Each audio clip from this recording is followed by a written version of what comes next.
जीवन में हर व्यक्ति बदलाव चाहता है, रूपांतरण चाहता है। यह बदलाव या रूपांतरण दो तरीक़ों से होता है। पहला तरीका हमारे खुद का अनुभव होता है। हम अपने जीवन के अंदर बहुत सारे अनुभव प्राप्त करते हैं और उन अनुभवों के हिसाब से अपने जीवन को बदलते चले जाते हैं। और दूसरा तरीका है दूसरों के अनुभवों से अपने जीवन में रूपांतरण लाना, बदलाव लाना। इस तरीके को समझदार लोग प्रयोग में लाते हैं। वो लोग यह बात समझ पाते हैं कि हमारे पास समय बहुत कम है और अनुभव करने के लिए बहुत सारी चीज़ें हैं, इसलिए वो अपने जीवन के अनुभवों के साथ साथ दूसरे लोगों के जीवन के अनुभवों से भी सीखते रहते हैं। तो चलिए आज के बुद्ध के जीवन की एक और जीवन बदल देने वाली कहानी से अनमोल ज्ञान प्राप्त कर अपने जीवन को बदलने का प्रयास करते हैं। अगर चैनल पर नए हैं तो चैनल को सब्सक्राइब करके इस वीडियो को एक लाइक और शेयर ज़रूर कर दीजिए। एक बार एक बौद्ध भिक्षुक भिक्षाटन के साथ एक गांव में प्रवेश करता है। जैसे ही वह भिक्षुक भिक्षाटन के लिए गांव में प्रवेश करता है, सभी लोग उसे घूर घूर कर देखने लगते हैं। वह भिक्षुक कुछ और आगे चलता है, लोग भी उस भिक्षुक के पीछे पीछे चलने लगते हैं। लोगों की संख्या निरंतर बढ़ती चली जाती है और सभी लोग उस भिक्षुक को चारों ओर से घेर लेते हैं और उस भिक्षुक को पत्थर और डंडों से पीटने लगते हैं। इत्तेफाक से सामने के गांव में महात्मा बुद्ध अपने शिष्यों के साथ आए हुए थे। उस गांव के ही एक व्यक्ति के द्वारा बुद्ध तक यह खबर पहुंचाई जाती है। जैसे ही बुद्ध को यह पता चलता है कि उनके भिक्षुक को पीटा जा रहा है, बुद्ध अत्यंत शीघ्रता से उस गांव में पहुंच जाते हैं। बुद्ध उनके भिक्षुक को पीटता देख दौड़कर उसके पास जाते हैं और सभी पत्थर और डंडों के बीच अपने शरीर को ले आते हैं। उस भिक्षुक पर लगने वाला हर पत्थर, हर डंडा बुद्ध अपने शरीर पर सहने लगते हैं।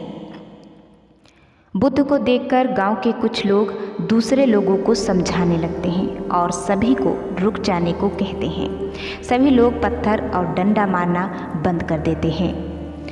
बुद्ध गांव वालों से पूछते हैं, तुम क्यों इसे मार रहे हो? इसने क्या अपराध किया है जो तुम इसे दंडित कर रहे हो?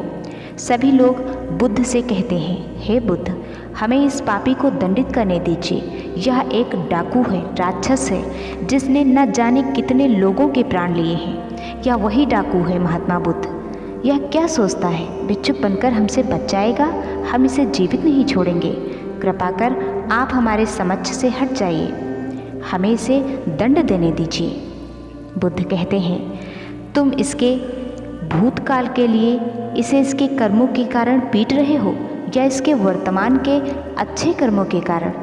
तुम कहते हो इसने बहुत सारे लोगों के प्राण लिए हैं। हाँ, यह एक खतरनाक डाकू था, पर क्या तुम अब इसके भीतर बदलाव नहीं देख पा रहे हो? तुम क्या यह नहीं देख पा रहे हो कि यह इतनी देर से तुम्हारी मार सह रहा है? अगर यह वही पुराना डाकू होता तो क्या तुम में से कोई भी इसे एक उंगली भी लगा सकता था? क्योंकि इसने अब पुराने सभी कृत्य छोड़ दिए हैं। इसका मन व व्यवहार पूर्णतः बदल चुका है। यह एक नेक रास्ते पर है, इसलिए यह चुपचाप तुम्हारे प्रत्येक प्रहार को सह रहा है। अगर यह वही पुराना डाकू होता तो अब तक शायद ही आप में से यहाँ कोई जीवित बच पाता। अब स्वयं विचार करें, आपके इतना अत्याचार करने पर भी यह बिना कोई अपशब्द बोले या प्रतिक्रिया दिए चुपचाप सहता रहा।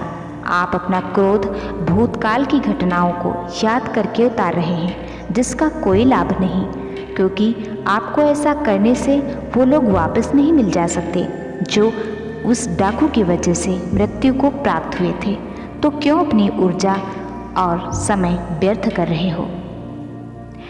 महात्मा बुद्ध के मुँह से ये सारी बातें सुनकर सभी लोगों के हाथों से लाठी और पत्थर छूट गए और वो सभी लोग शर्मिंदा हो गए और सभी महात्मा बुद्ध के सामने हाथ जोड़कर खड़े हो गए, क्योंकि उन्हें अपनी गलती का एहसास हो रहा था। दोस्तों, जीवन में बदलाव लाया जा सकता है। वक्त के साथ साथ जीवन में सकारात्मक बदलाव आवश्यक हैं, पर बदलाव के कारण आने वाली समस्याओं के कारण दोबारा से वही बन जाना जो आप पहले थे, यह एक बहुत बड़ी गलती है। किस्मत कई बार मौका देती है सुधरने का और ईश्वर जीवन में ऐसी परिस्थितियां लाकर उसे परखते रहते हैं। आपको एक बात हमेशा याद रखनी चाहिए कि आपने अपने जीवन में बदलाव अपने कारण लाया है, किसी दूसरे व्यक्ति के कारण नहीं। हमें उम्मीद है कि इस वीडियो से, इस कहानी से आपको एक बहुत अच्छी सीख मिली होगी। अगर आपने अभी तक इस चैनल को सब्सक्राइब नहीं किया है तो सब्सक्राइब कर लीजिए ताकि ऐसे ही वीडियोज़ आपको हमेशा के लिए मिलते रहें। और अगर आज का वीडियो पसंद आया है तो इसे एक लाइक ज़रूर कर दीजिए और किसी अपने को शेयर भी कर दीजिए। मिलते हैं कल एक अच्छे से वीडियो के साथ। तब तक के लिए अपना ख्याल रखिए और खुशियाँ बांटिए। जय श्री राम।